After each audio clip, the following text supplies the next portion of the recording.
Hoje é comemorado o Dia da Infância e a gente conversa agora com a pediatra Andréia Rose sobre as principais doenças dessa fase da vida que é tão importante no desenvolvimento pleno do ser humano. Bom dia, doutora. Bom dia, Fabíola. A gente comentava aqui que está tendo um pequeno surto, né, de diarreia, de tosse cheia. É comum nessa época do ano? Os pais não precisam se preocupar tanto assim? É muito comum nessa época do ano. E as emergências estão lotadas por conta dessa diarreia que fica um pouco prolongada. As crianças vomitam muito, desidratam, tem que ficar em observação por 4, 6 horas. E tem delas que precisam até ficarem internadas por conta disso, né? E por que surgem essas doenças, digamos assim? É sazonal, né? Por conta de as pessoas saem de um estado para outro, de um país para outro, hoje é uma coisa muito comum, né?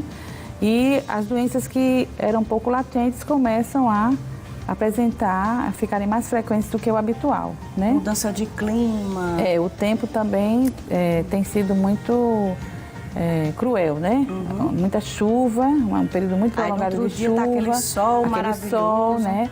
Quem sofre muito são os alérgicos, né? Muito alérgicos. E resfriados fortes, né?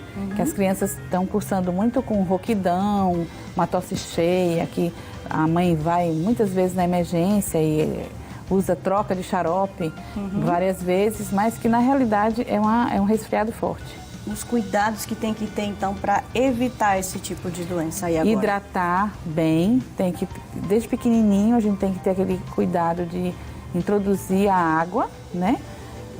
Com muita frequência na dieta das crianças, né? Deixar de dar muito doce, muito sanduíche, né? Muitas guloseimas e preparar mesmo a criança para usufruir de uma dieta mais saudável, muita fruta, né? O famoso arroz, feijão e a carne, né? Porque tem criança que não come, não almoça, né? Porque não tem o costume, os pais não costumam e não introduzem esse tipo de alimento na vidinha delas. E a partir dos 6 meses de idade já é recomendado que se comece, né? Hoje pela Sociedade Americana de Pediatria, a introdução dos alimentos tem sido bem mais precoce por conta para evitar as alergias, né? Está evitando muitas alergias. Então a introdução tem sido mais cedo, que é justamente para o organismo criar os anticorpos, as defesas, para que tenha menos reações alérgicas no futuro. Tem um telespectador que não quis se identificar, eu recebi a informação agora, ele pergunta se é comum o caso de brotoejas depois que a criança teve febre. Na realidade é uma falsa brotoeja. São doenças virais que são causadas pelo Coxsackie-B e que depois da febre, uma febre de 2, 3 dias, uma febre alta, depois que a febre passa, pinta o corpo e parece realmente uma brotoeja. Aí se pensa logo em dengue, né? Dengue, né?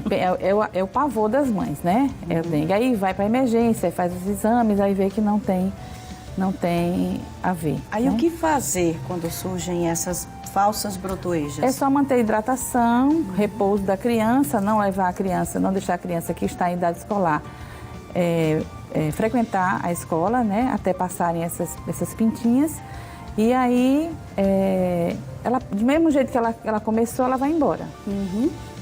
Doutora, quais são as doenças mais comuns, já que a gente está falando tanto em doença, porque o nosso objetivo, na verdade, é falar da prevenção delas, né? Já mais comuns com a criança, que já entra na idade escolar, por exemplo. Olha, as infecções mais comuns, as doenças mais comuns na idade escolar, se chama amidalite. As amidalites são muito frequentes, né? Aí a mãe até relata, doutora, depois que eu coloquei minha filha na escola, meu filho na escola, todo mês ele está tomando antibiótico, ele é acometido de alguma doença. Porque é justamente até os 5 anos as crianças adoecem muito, porque o sistema imunológico ainda está se fazendo. Então ela tem a imunidade pelas vacinas, né?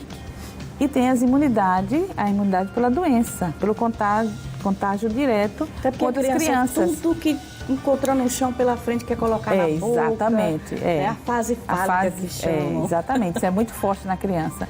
Então, o que os pais têm que fazer é não se apavorar, né? Ela vai adoecer, mas tem que ter um bom acompanhamento pediátrico, né? Isso é importante, porque muitos pais, depois que a criança sai do colinho, né? Esquece do acompanhamento periódico com o pediatra, né? Pelo menos uma vez por ano, a cada 6 meses, até determinada idade, qual seria? Isso. A puericultura, que é a visita mensal ao pediatra do bebezinho de dias a 1 ano de idade, ele deve ser mês a mês até os 8 meses. Isso depois vai ser escalonado de acordo com a programação do próprio pediatra. Mas é o cuidar da criança.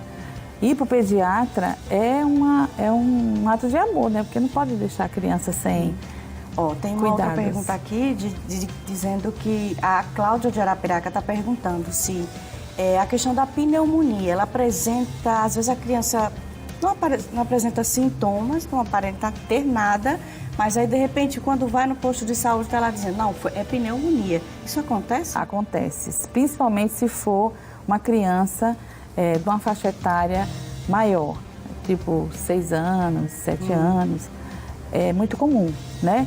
E as muito pequenininhas também, porque existem as pneumonias atípicas, o nome já está falando.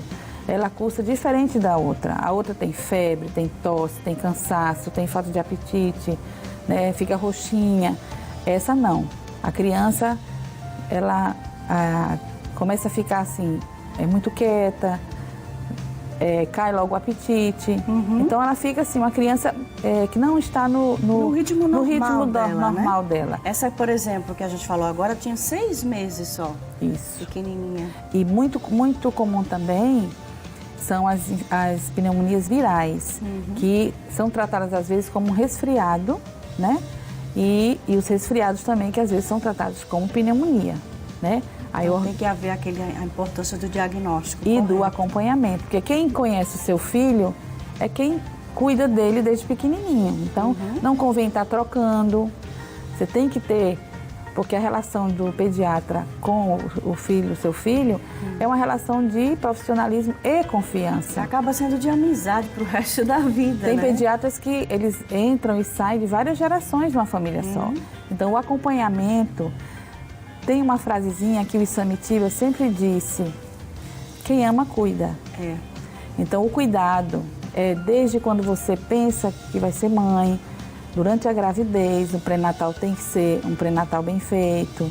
Esse cuidado tem que ser até quando você... A vida inteira, porque eu acho que mãe vai querer que o filho é sempre...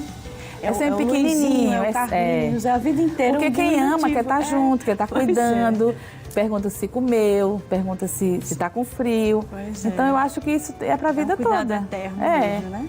Doutora, muito obrigada mais uma vez que agradeço. pelas orientações e até a próxima, viu? Tá certo.